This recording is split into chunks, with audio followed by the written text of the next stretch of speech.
Welcome back to this Teach Out on Impeachment. I'm here with Kenny Lawandi, who's an assistant professor in political science and public policy here at the University of Michigan. Thank you for joining us today, Kenny. Sure, happy to be here. So first, can you just quickly give a quick background of what you do and what you work on here at U of M? Sure, I'm a political scientist, which basically means that I use data to test arguments about politics and government. Perfect. Okay, well, let's jump right into the content here. So, can you quickly explain for our learners what the three branches of government are and how they're set up to keep power in check? Sure. So typically we think of three branches, which would be the executive, judicial, and legislative. Legislative being Congress, judicial being the court systems, and executive being executive agencies with the president as the head. And they're set up to keep each other in check through a variety of different constitutional and statutory provisions. So can you tell us a little bit more about how they work, maybe working together, and then also how they work independently? Yeah, typically we would think of Congress as passing laws, courts interpreting the laws, and presidents and executive agencies as executing the laws.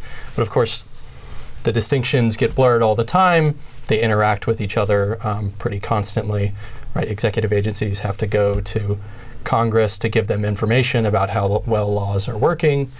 Congress gives agencies feedback. Courts give both agencies and Congress feedback about how public policies are working and cases that might be implicated by them. So the interaction is pretty much constant. So these three branches, they oversee different parts of the government. Mm-hmm. Do they all have equal power, or is it circumstantial? Of course, a lot of things are going to depend on circumstance, but I think if you asked the typical scholar, they'd say something like, no, their power is not really equal, at least in the contemporary era in American politics. Typically, we'd say that power has shifted more towards the executive.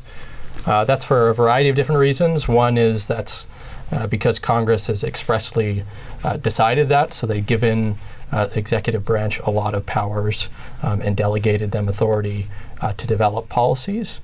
And some of that is just a part of the sort of inherent weakness of the institution relative to one another. So Congress and the courts, to some extent, both face collective action problems when they confront an executive branch who's acting in a more unitary fashion, right? So because Congress and the courts have to come to agreement with one another about when they're going to veto or overturn something that the president and executive agencies have done, that means that they are in relatively weaker bargaining position.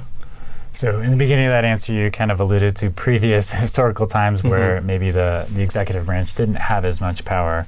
Can you tell us a little bit more about kind of what we've seen in the past and now as we shift kind of toward this new era here? Well, it helps to consider a particular example. So if you think about something like trade policy, today there's a lot of talk about Donald Trump sort of unilaterally changing trade policy. That's largely because in the early part of the 20th century, Congress gave that power to the president. And before then, all of the little line items in the tariff schedule was debated by members of Congress. And they would spend a lot of their time doing this. So that's an example of a power that once Congress actually was very detailed in their policy making, and now they've essentially given it away to the executive branch. Sure, thank you for that example. So thinking through kind of the different roles that each of the branches play, do they each have the ability to limit the power of the other branches?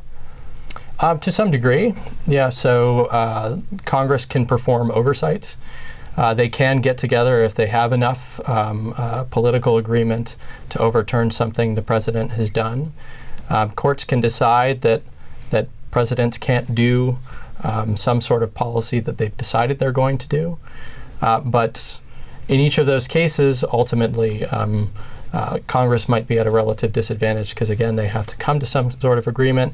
And anything the courts do, they're not going to be able to execute, right? So it's up to bureaucrats and the president's ministers to decide whether they're actually going to follow through on those directives.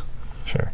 And why are these kind of checks so important within our democracy and the system that we have here? Well, American government is set up to sort of favor the status quo. So if you're asking why they're important, that's sort of what they're designed to do. It's designed to be a relatively stable system where it's hard to make big sweeping changes based on shifting majorities. And it's designed to ultimately protect minority rights. Perfect. Well, Kenny, thank you so much for helping us better understand the three branches of government, and we'll dive a little bit deeper into further conversation about congressional oversight. And thank you for joining us in this quick segment about the three branches of government, and we look forward to continuing the conversation with you in the discussion forums and in our next segments in the Teach Out.